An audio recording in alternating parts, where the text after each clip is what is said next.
दोस्तों आज की इस वीडियो में हम बात करने वाले हैं स्टोमक की। तो शुरू करते हैं स्टोमक के इंट्रोडक्शन से। तो इंट्रोडक्शन में widest and most distensible part of GIT. GIT का दोस्तों सबसे वाइडेस्ट और मोस्ट डिस्टेंसिबल पार्ट होता है। फूड रिजर्वर की तरह इसीलिए एक्ट ये करता है। एचसीएल और कैसल इंट्रिंसिक फैक्टर इसमें सीक्रेट किए जाते हैं। और ये रीज़न की बात करें अगर हम एब्डोमेन के, तो ये लेफ्ट हाइपोकॉन्ड्रियम और एपिगैस्ट्रिक और अम्बिलिकल रीजन में प्रेजेंट होता है और मोस्टली ये जे शेप्ड स्ट्रक्चर है। लेंथ इसकी होती है दोस्तों 10 इंच और कैपेसिटी इसकी होती है दोस्तों 1.5 से 2 लीटर। इसमें दो एंड होते हैं दोस्तों, एक होता है कार्डियक एंड जो कि इसोफेगस से कनेक्टेड होता है और एक होता है पाइलोरिक एंड जो कि स्मॉल इंटेस्टाइन से कनेक्टेड होता है। इसके दोस्तों दो कर्वेचर होते हैं, एक ग्रेटर कर्वेचर एक लेसर कर्वेचर, और दो सरफेसेज होती है एंटीरियर और पोस्टीरियर। दोस्तों बात करते हैं इसके पार्ट्स की, तो पार्ट्स इसमें नंबर में तो 4 होते हैं। एक होता है कार्डियक पार्ट जिसमें कि जो इसोफेगस है वो स्टमक में ओपन होएगी।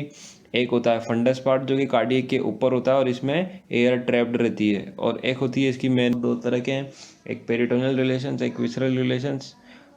शुरू करते हैं पेरिटोनियल रिलेशन से।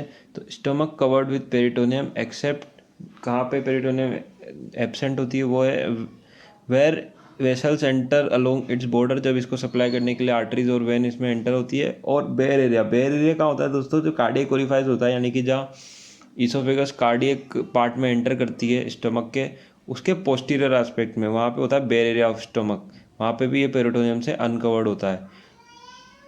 और जो बेयर एरिया होता है दोस्तों वो डायरेक्टली रिलेटेड होता है लेफ्ट क्रस ऑफ डायफ्राम के। तो पेरिटोनियल फोल्ड्स क्या क्या होते हैं, स्टमक के अराउंड पेरिटोनियल जो है वो फोल्डेड रहती है। तो ये स्टमक को अदर ऑर्गन से कनेक्ट करती है।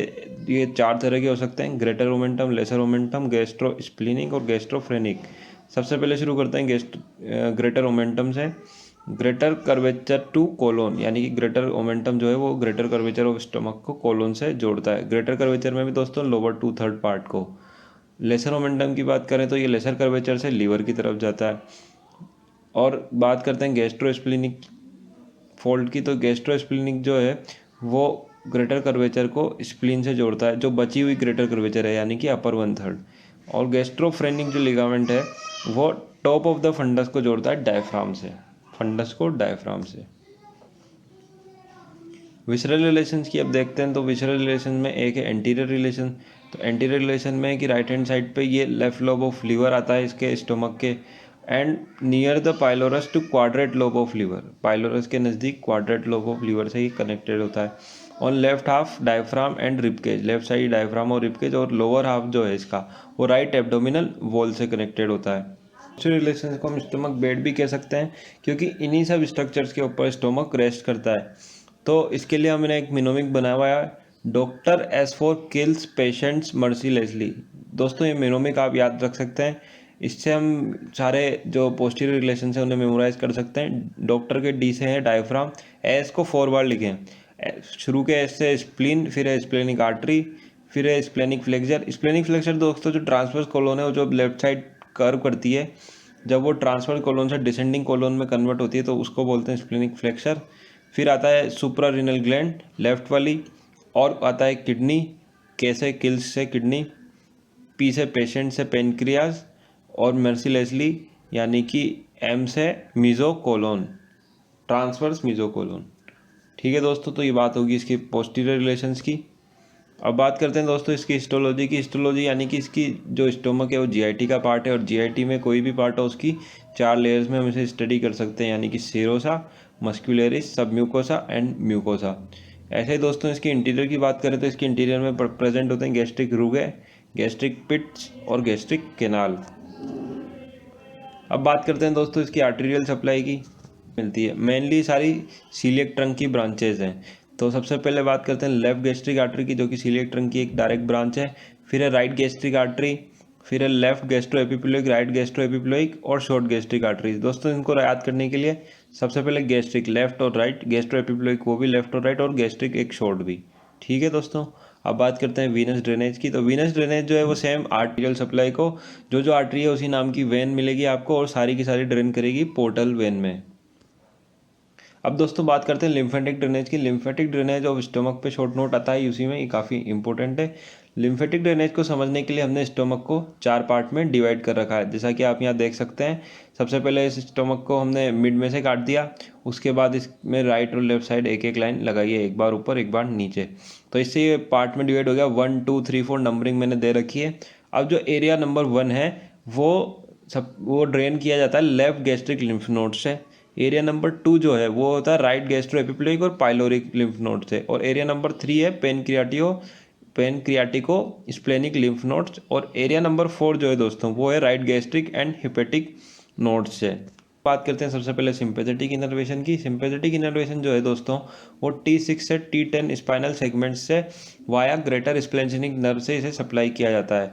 ये जो सप्लाई है वो वेजोमोटर होती है और मोटर टू पाइलोरिक स्फिंक्टर, यानी पाइलोरिक स्फिंक्टर को सिंपैथेटिक जो है वो कॉन्स्ट्रिक्ट करवाता है और बाकी पूरे गैस्ट्रिक मस्कुलेचर को वो इनहिबिट करता है। इसके अलावा जो सिंपैथेटिक इनर्वेशन है वो pain sensation from the stomach के लिए भी जिम्मेदार होता है। अब दोस्तों देखते हैं इसकी वेगस नर्व्स है। इसमें राइट वेगस और लेफ्ट वेगस है। इनकी एक एक ब्रांचेज अलग अलग है, बाकी दोनों ब्रांचेस कॉमन है। दोनों वेगस से 3 ब्रांचेज हैं। तो राइट वेगस बनाती है posterior vagal trunk, left vagus बनाती है एंटीरियर वेगल ट्रंक। अब देखिए दोस्तों, राइट और लेफ्ट दोनों में सीलिएक ब्रांच आएगी और राइट से आती है and posterior nerve of Latarjet. क्यों? क्योंकि ये खुद पोस्टीरियर वेगल ट्रंक बना रही है। इसी तरह से जो लेफ्ट वेगस है वो एंटीरियर वेगल ट्रंक बना रही है, तो उसकी ब्रांच आएगी anterior nerve of Latarjet. यानी लेटर जेट वाली जो ब्रांच है उसमें जो ट्रंक है उसके नाम से एंटीरियर और पोस्टीरियर डिसाइड हो रहा है। उसके बाद एक जो अलग अलग अनकॉमन ब्रांच है वो है नर्व ऑफ ग्रेसी, ये फंडस के लिए राइट की, और लेफ्ट साइड से हिपेटिक ब्रांच पाइलोरिक ब्रांच जो है उसके लिए। फिर बात करते हैं दोस्तों इसकी क्लिनिकल की। क्लिनिकल में सबसे इंपॉर्टेंट है गैस्ट्रिक ट्रायंगल। गैस्ट्रिक ट्रायंगल क्या होता है? Area of stomach covered anteriorly by only abdominal wall, यानी कि इसके आगे और कोई पेरिटोनियम वगैरह कुछ भी नहीं है, केवल और केवल एब्डोमिनल वॉल है। तो दोस्तों इसकी बाउंड्रीज की बात करें तो राइट साइड में तो ये left lobe of liver, left side है इसमें राइट कोस्टल मार्जिन, और इन्फीरियर है इसके ट्रांसवर्स कोलन। तो इस एरिया में क्या है कि अगर किसी पेशेंट में इसोफेगस ब्लॉक हो गई है तो हम डायरेक्टली फूड जो ट्यूब होती है उससे हम सीधे इस वाले एरिया से स्टोमक में दे सकते हैं। फिर आता है गैस्ट्रिक पेन। दोस्तों गैस्ट्रिक पेन बहुत ही कॉमन बीमारी है। इसका जो पेन है वो T6 to T10 जो कि हमने पेन सेंसेशन के लिए सिंपैथेटिक नर्व इनर्वेशन पढ़ा है, तो उससे सप्लाई होता है कहाँ पे? एपिगैस्ट्रिक रीजन में। अब बात करते हैं दोस्तों वेगोटोमी की। वेगस नर्व भी इसे सप्लाई करती है। तो जब कभी एसिडिटी हो जाती है ज़्यादा पेशेंट को, या उसको कॉमनली एसिडिटी रहने लग जाती है, तो हम फिर इसकी वेगोटोमी करना प्रीफर करते हैं। तो इसको किया इसलिए भी जाता है क्योंकि एसिडिटी की वजह से ड्यूडनल अल्सर्स हो जाते हैं। तो ये 3 तरह की होती है दोस्तों, ट्रंकल वेगोटोमी, सिलेक्टिव वेगोटोमी और हाईली सेलेक्टिव वेगोटोमी। तो दोस्तों इस वीडियो में इतना ही। Thanks for watching. दोस्तों अगर आपको ये वीडियो पसंद आया हो तो इसे लाइक कर देना, चैनल पर नहीं हो तो सब्सक्राइब कर देना और शेयर करना बिल्कुल मत भूलना। आप बेल आइकन प्रेस कर सकते हैं लेटेस्ट वीडियो के अपडेट पाने के लिए।